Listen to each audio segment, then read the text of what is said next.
Literally جب میں نے اسلام قبول کیا اور اسلام قبول کرنے کے بعد میرے راستے میں سب سے بڑی رکاوٹ بننے والی میری بانجی تھی. اچھا. ہاں جی. تو وہ اتنی رکاوٹ کہ میرے لیے بد دعائیں کیا کرتی تھی کہ یہ جس نے اسلام قبول کر لیا ہمارے ماموں جان نے اور ہمارے بچے بچیوں کو گمراہ کر رہے ہیں. تو لٹرلی اس کے میرے لیے دعائیں کیا کرتی تھی جولی اٹھا کے کہ اللہ سبحانہ تعالیٰ ان کو واپس عیسائیت میں لے آئی. یہ وہی تھی انہیں جنہوں نے خود بعد میں خود اسلام قبول کر لیا. اللہ سبحانہ تعالیٰ کی توفیق الحمدللہ. کیونکہ انہوں نے جولیاں اٹھا کے شیخ صاحب میرے لیے بد دعائیں کی. میں نے جولیاں اٹھا کے ان کے لیے دعائیں کی اور بالآخر میری دعا ان کی دعا پہ غالب آ گئی. آپ تمام احباب کے سامنے تشریف لا رہی ہیں بیٹی چاند احمد اور 2 سے 3 منٹ میں یہ جو ہے وہ اپنی مختصر روادات آپ احباب کے سامنے پیش کریں گے. پورے انہماک کے ساتھ سماعت فرمائیے. السلام علیکم ورحمۃ اللہ وبرکاتہ. امید کرتی ہوں آپ سب بہن بھائی خیریت سے ہوں گے اور اللہ تعالیٰ ہم سب کے روزے ہمارے اعمال کو قبول فرمائے. میں نا بڑی روتلو ہوں تو اس لیے میری آواز شروع میں ہی رونے والی ہو جاتی ہے. ہاں میں وہی انسان ہوں جو وارث ماموں کے لیے بد دعائیں کرتی تھی، لیکن میں ابھی پیچھے ایک بچی کو بتا رہی تھی کہ وارث ماموں اپنی جھولی اٹھا کے راتوں کو دعائیں کرتے ہوتے تھے کہ چاند اسلام قبول کر لے. تو دعائیں کبھی رد نہیں جاتی. وہ دعائیں جو اللہ سے مانگی جاتی ہیں وہ دعائیں کبھی رد نہیں جاتی. میں نے اپنی 25 سالہ زندگی جو تھی وہ کرسچینٹی میں اچھی خاصی پریچنگ میں گزاری. میں چرچ میں پریچ کرتی تھی، کلام پیش کرتی تھی. ایک آپ کہہ لیں کہ کٹر مسیحی تھی میں، اور ایسی مسیحی تھی جو وارث ماموں کو یعنی بولنے نہیں دیتی تھی فیملی میں. جب مجھے پتہ چلتا تھا کہ آج وارث ماموں فلاں فیملی میں وزٹ کر کے گئے ہیں، میں اس گھر میں پہنچ جاتی تھی. اس سے پہلے کہ وارث ماموں کی باتیں ان کے ذہن پہ اثر کریں، مجھے خدا کا کلام پیش کرنا ہے، ان کے گھر پہ جا کے دعا کرنی ہے تاکہ شیطان اپنا کام نہ کرے. بیکاز میرے نزدیک وارث ماموں جو کام کر رہے تھے وہ شیطان کا کام تھا، کیونکہ وہ خداوند سے دور کر رہے تھے میرے لوگوں کو.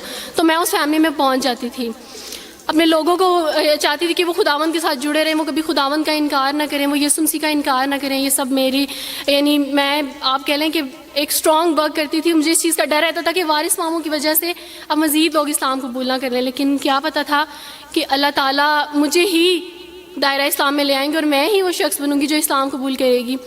CSS کر رہی تھی، میں نے BA کمپلیٹ کیا اپنا، اور اس کے بعد میں CSS کر رہی تھی. اس کے دوران اللہ تعالیٰ نے مجھے یہ توفیق دی کہ اسٹڈی آف ڈفرینٹ ریلیجنس کی کتاب پڑھنے کے دوران یہ سبجیکٹ جب میں پڑھ رہی تھی تو مجھے پتہ چلا کہ اسلام ہی خوبصورت مذہب ہے. اچھا آپ یقین جانیں وارث ماموں رمضان میں قرآن پاک ڈسٹریبیوٹ کرتے تھے اور راشن دیتے تھے. تو میرے بھائی کے ایک جہاں ڈیوٹی کرتے ہیں وہاں ایک انکل تھے، گارڈ تھے، ان کے لیے قرآن پاک لے کے ان سے رکھا ہوا تھا اور راشن بھی لے کے رکھا ہوا تھا.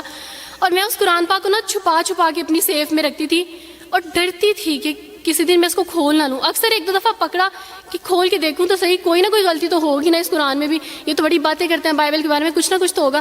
لیکن اب یقین جانے ایک ڈر تھا کہ جس دن میں نے اس قرآن کو پڑھا میں اس قرآن کو اپنا دل دے بیٹھوں گی. اور وہی ہوا کہ جب میں نے قرآن پڑھا تو میں اس پر ایمان لائے بغیر نہیں رہ سکی. ایک رات وارث ماموں کو کال کی اور ان سے کہا کہ 2 بجے کا لگ بھگ ٹائم تھا، اور ان سے کہا کہ وارث ماموں مجھے آپ سے ضروری بات کرنی ہے. تو انہوں نے کہا کہ کیا بات ہے بیٹی، کوئی زندگی موت کی بات ہے؟ تو میں نے کہا کہ ایسے ہی سمجھ لیں، میں رو رہی تھی.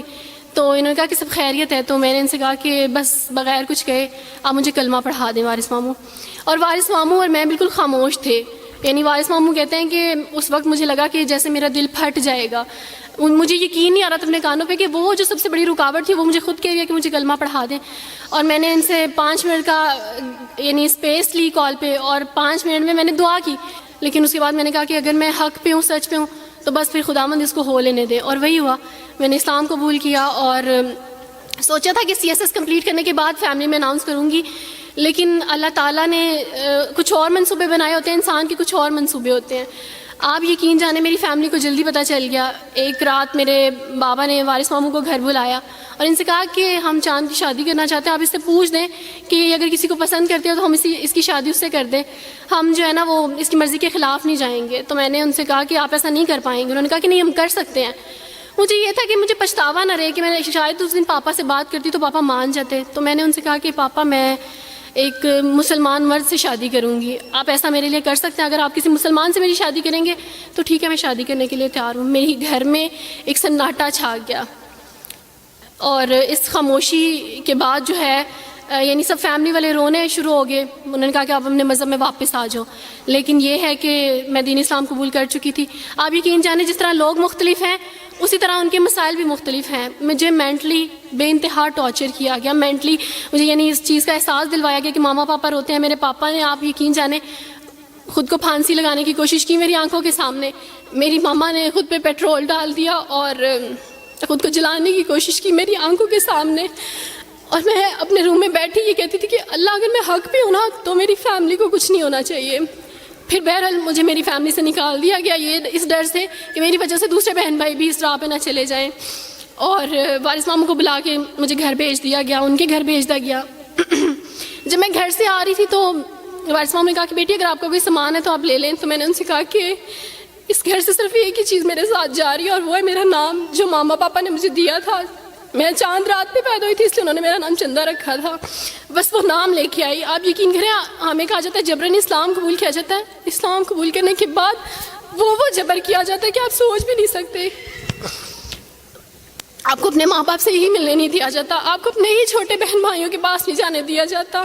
آپ ہاسپٹل میں تھی ڈیلیوری کے ٹائم. آپ یقین جانے میرے پاس کوئی بھی نہیں تھا جو مجھے بیڈ سے اٹھا کے بٹھا سکتا. ایسے موقع پہ مجھے اپنے اپنوں کی ضرورت تھی لیکن میرے اپنوں کے جبر نے میری ماما کو مجھ سے دور رکھا. میرے بہن بھائیوں کو میرے کرسچن کولیگس نے ہی میری فیملی کو پریشرائز کیا کہ اس کو فیملی سے نکال دیں کیونکہ اگر آپ اس کو ملیں گے تو مزید لوگ بھی عبد الوارث کی طرح چندہ کی طرح اسلام قبول کریں گے. میں نا ہاسپٹل میں لوگوں سے کہتی تھی کہ مجھے بیڈ سے اٹھا کے بٹھا دیں. سیزیرین کے بعد میں اٹھ نہیں سکتی. میرا بیبی رو رہا ہے کوئی مجھے بیبی پکڑا سکتا ہے. آئیڈیا ہی نہیں تھا ہاسپٹل میں کیا کیا لے کے جاتے ہیں. میرے پاس ایک ایسا دوپٹہ نہیں تھا جو میں چینج کر سکتی. ایسے موقعوں پہ آپ یقین جانیں آزمائش اور جبر اسلام قبول کرنے کے بعد ملتا ہے.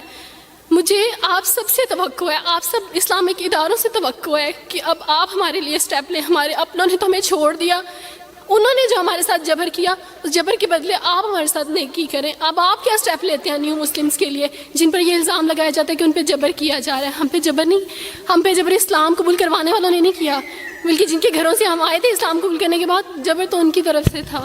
اچھا سر کبھی کٹے بیٹھ کے روئیں گے.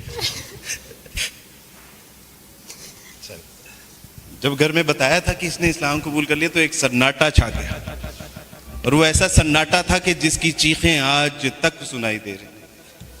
ماں ملنے کے لیے تیار نہیں ہے, باپ ملنے کے لیے تیار نہیں ہے, بھائی ملنے کے لیے تیار نہیں ہے, خاندان نے بائیکاٹ کر دیا. کوئی بات, وہ بچے یہ سارے آپ کے بہن بھائی بیٹھے ہوئے ہیں. اللہ سبحانہ و تعالیٰ نے ہم سے ہمارے ناقص بہن بھائی لے لیے لیکن الحمدللہ امت مسلمہ کے بہترین بہن بھائی ہمیں عطا فرما دی. اس میں ہمیں اللہ کا شکر ادا کریں الحمدللہ.